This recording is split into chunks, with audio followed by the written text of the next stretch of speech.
ஒரு பக்கம் இப்படி நான் உழைச்சிக்கிட்டு இருந்தா, இன்னொரு பக்கம் தமிழ்நாட்டு வளர்ச்சிக்கு எதிரானவங்க நம்ம மேல அவதூறுகளை அள்ளி வீசுறாங்க, ஆட்சிக்கு களங்கம் ஏற்படுத்துறாங்க.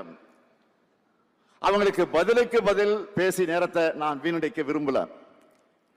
நம்முடைய நேரத்தை ஆக்கப்பூர்வமான பணிகளுக்கு செலவிடணும், அப்படிதான் நான் நினைக்கிறேன். விஷக்கிருமியோட அக்கப்போர் ஊற்றுகள் எல்லாம் காலப்போக்கில் காணாமல் போயிடும்.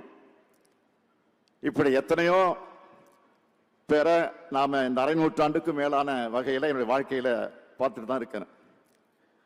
என்னை பொறுத்த வரைக்கும் நான் அழுத்த நிறுத்தமா சொல்றது, மற்றவங்க மாதிரி கண்ணுக்கெட்டி தூரம் வர எதிரிகளே இல்லைன்னு இருமாப்போடு நான் பேசுறவன் இல்லை. இந்த ஸ்டாலின் தோழமையில இருக்கக்கூடியவங்க பேசினாலும் சரி, எதிர்முகாமில் இருக்கக்கூடியவங்க பேசினாலும் சரி, அன்பா பேசினாலும் சரி, கோபமா பேசினாலும் சரி, அவங்க பேசுறதுல நியாயம் இருந்தாலும் சரி, மக்களுக்கு நன்மை இருந்தா அதையெல்லாம் செஞ்சு கொடுக்கணும்னு நினைக்கிறவன் தான் நான்.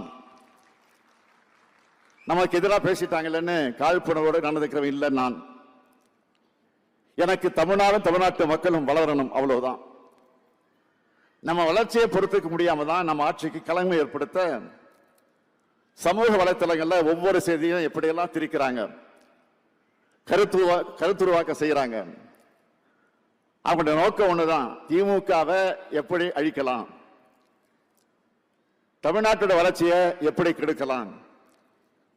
ஏன்னா அவங்களுடைய நீண்டகால திட்டத்துக்கு தடையா இருக்கிறது நம்முடைய திராவிட மாடல் ஆட்சி தான். அவங்களால இதை பொறுத்துக்க முடியல. இந்த ஆட்சி இருக்கிறதால தான் தமிழ்நாட்டை முன்னேற்ற திட்டங்கள் எல்லாம் செயல்படுத்துறாங்க, உண்மையான வரலாற்றை தோண்டி எடுக்கிறாங்க, மொழி உணர்வு, கல்வி உரிமை, மாநில உரிமைன்னு பேசுறாங்க. அவங்களுக்கு இதெல்லாம் நம்ம பார்த்தா பிடிக்கல. நான் உறுதியோடு சொல்றேன், தமிழ்நாட்டுக்கு பக்கபலமா திமுக ஆட்சி எப்பவும் இருக்கும்.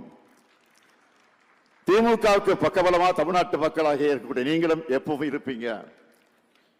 அவங்க என்ன சதித்திட்டம் தீட்டி நேரடியாக வந்தாலும் சரி, அது துரோகிகளை துறைக்கு அழைச்சிட்டு வந்தாலும் சரி, அதை நாம நிச்சயம் முறியடிப்போம். ஏன்னா நாம தந்தை பெரியாரின் வழிவந்தவங்க, பேரறிஞர் அண்ணாவின் வழிவந்தவங்க, தமிழக தலைவர் கலைஞருடைய வழிவந்தவங்க. கொண்டிருக்கும் கொள்கையாலும் செஞ்சிருக்கக்கூடிய சாதனைகளாலும் நாம தான் தமிழ்நாட்டை என்றென்றைக்கு மாள்வோம். அதுக்கு எப்பவும் உங்களுடைய துணை வேணும். அதற்கான ஆதரவை தொடர்ந்து நீங்கள் தர வேண்டும் என்று கேட்டு விடைபெறுகிறேன். நன்றி, வணக்கம்.